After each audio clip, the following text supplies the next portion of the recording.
आधुनिक भौतिक विज्ञान के जन्मदाता एल्बर्ट आइंस्टाइन ने भौतिक विश्व को उसके यथार्थ स्वरूपों में ही समझने का प्रयास किया था।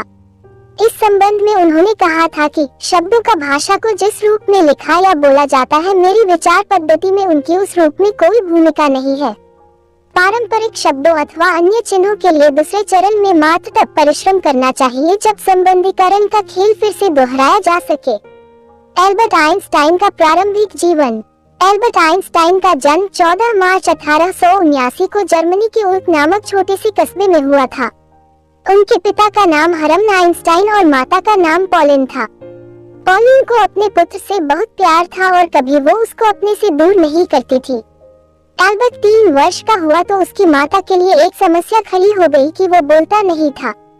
सामान्यतः 3 वर्ष के बालक तुतलाकर बोलना सीख जाते हैं। फिर भी माँ ने उम्मीद नहीं छोड़ी और उसे पियानो बजाना सिखाया। बचपन में एल्बर्ट शांत स्वभाव का और शर्मीला बच्चा था और उसका कोई मित्र नहीं था। वो अपने पड़ोस में रहने वाले बच्चों के साथ भी खेलना पसंद नहीं करता था। एल्बर्ट के माता पिता म्यूनिख रहने लगे थे। बच्चे म्यूनिख की सड़कों पर सेना की परेड को देखकर उनकी नकल उतारा करते थे, जबकि एल्बर्ट आइंस्टाइन एल्बर्ट सिपाहियों को देखते ही रोने लगता था।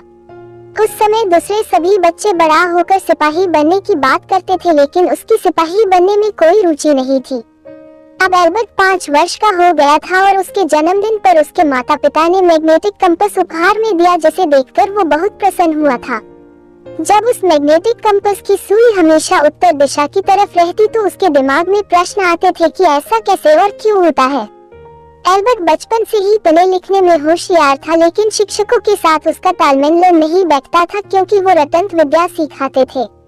एल्बर्ट ईसाई नहीं यहूदी था, जिसके कारण स्कूल में ईसाई लड़के उसे परेशान करते थे। इसी वजह से उसके दिमाग में अकेलेपन की भावना आ गई थी। उसका बचपन में एक ही मित्र बना था जिसका नाम मैक्स डमले था, जिससे वो अपने मन की बातें करता था और तर्कसंगत प्रश्न करता रहता था। एक दिन एल्बर्ट ने मैक्स से पूछा कि यह ब्रह्मांड कैसे काम करता है। इसका उत्तर मैक्स के पास नहीं था। इस तरह बचपन से उसका भौतिकी में बहुत रुचि रही थी। एल्बर्ट के चाचा जेकब एक इंजीनियर थे जिन्होंने एल्बर्ट के मन में गणित के प्रति रुचि दिखाई थी। उन्होंने उसे सिखाया था कि जब भी बीजगणित में कुछ अज्ञात वस्तु को ढूंढना चाहते हैं तो उसे बीजगणित में x मान लेते हैं और तब तक ढूंढते रहते हैं जब तक कि पता नहीं लगा लेते हैं। एल्बर्ट जब 15 वर्ष का हुआ तो उसके पिता के कारोबार में समस्याएं आ गई, जिसके कारण उन्हें कारोबार बंद करना पड़ा। अब उसके माता पिता उसको जिम्नेजियम स्कूल में दाखिला दिलाकर नौकरी की तलाश में दूसरे शहर चले गए। अब माता पिता के जाने के बाद एल्बर्ट उदास रहने लगा और उसका पढ़ाई में ध्यान नहीं लगा, इसलिए वो भी अपने परिवार के पास इटली चला गया। इटली में उसने बहुत सुखद समय बिताया। उसके बाद 16 वर्ष की उम्र में एल्बर्ट को स्विट्जरलैंड के एक स्कूल में पढ़ने के लिए रखा गया। यहाँ पर उसने भौतिकी में गहरी रुचि दिखाना शुरू कर दिया और उसे योग्य अध्यापक भी मिले। यहीं पर उन्होंने सापेक्षता का सिद्धांत का पता लगाया था। एल्बर्ट ने ज्यूरिख से स्नातक की डिग्री प्राप्त की थी। एल्बर्ट आइंस्टाइन अध्यापक के रूप में स्नातक की डिग्री लेने के बाद उन्होंने विद्यार्थियों को पढ़ाने के बारे में विचार किया, लेकिन एल्बर्ट के अधिक ज्ञान की वजह से प्रारंभ में उन्हें नौकरी नहीं मिली। सन 1902 में एल्बर्ट आइंस्टाइन को स्विट्जरलैंड के बर्न शहर में एक स्थायी नौकरी मिल गई। अब उन्हें अपने शोध लेखों को लिखने और प्रकाशित कराने का बहुत समय मिला। उन्होंने डॉक्टरेट की डिग्री प्राप्त करने के लिए मेहनत करना शुरू कर दिया और अंत में उन्हें डॉक्टरेट की उपाधि मिल ही गई। एल्बर्ट आइंस्टाइन वैज्ञानिक के रूप में ज्यूरिख विश्वविद्यालय में उनको प्रोफेसर की नियुक्ति मिली और लोगों ने उन्हें महान वैज्ञानिक मानना शुरू कर दिया। सन 1905 में 26 वर्ष की आयु में उन्होंने सापेक्षता का सिद्धांत प्रतिपादित किया, जिसने उन्हें विश्वविख्यात कर दिया। इस विषय पर उन्होंने केवल 4 लेख लिखे थे जिन्होंने भौतिकी का चेहरा बदल दिया। इस सिद्धांत का प्रसिद्ध समीकरण A=2 है, जिसके कारण ही परमाणु शक्ति प्राप्त हो सकी। इसी के कारण इलेक्ट्रिक आई की बुनियाद रखी गई। इसी के कारण ध्वनि, चलचित्र और टीवी पर शोध हो सके। आइंस्टाइन का अपनी इसी खोज के लिए विश्व प्रसिद्ध नोबेल पुरस्कार मिला था। सारा संसार आइंस्टाइन की प्रशंसा करने लगा और जगह जगह पर समारोह आयोजित किए जाने लगे। इतना सब कुछ होने के बाद भी वो हमेशा नम्रता से रहते थे।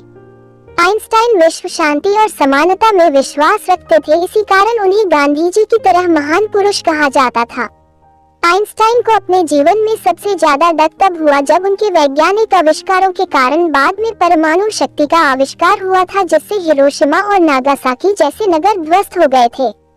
आइंस्टाइन का परिवार 1903 में एल्बर्ट आइंस्टाइन का विवाह मिल्वा मेरिक से हुआ था। उनके यहाँ 2 पुत्रों एल्बर्ट और एड्यूआई ने जन्म लिया था।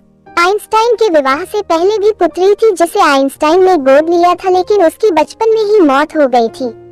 14 फरवरी 1919 में उनका मेरिक से तलाक हो गया और इसी वर्ष में उन्होंने दूसरी शादी कर ली थी। उनकी दूसरी पत्नी का नाम एल्सा था, लेकिन वो भी 1936 में चल बसी। वैसे भी उनकी पारिवारिक जीवन में रुचि कम थी और अपना ज्यादातर समय अपनी वैज्ञानिक खोजों में लगाते थे। आइंस्टाइन की मृत्यु 18 अप्रैल 1955 में महान वैज्ञानिक एल्बर्ट आइंस्टाइन की अमेरिका के न्यू जर्सी शहर में मृत्यु हो गई। वो अपने जीवन एक अंत तक कार्य करते रहे और मानवता की भलाई में उन्होंने अपना जीवन समर्पित कर दिया था। इतना सब होने के बाद भी वो किसी के घनिष्ठ मित्र नहीं बन सके, क्योंकि उनका लक्ष्य हमेशा सृष्टि को जानने का रहा था। आइंस्टाइन की प्रतिभा से प्रभावित होने के कारण मृत्यु के बाद उनके दिमाग का अध्ययन किया गया, लेकिन कुछ विशेष तथ्य हाथ नहीं आए।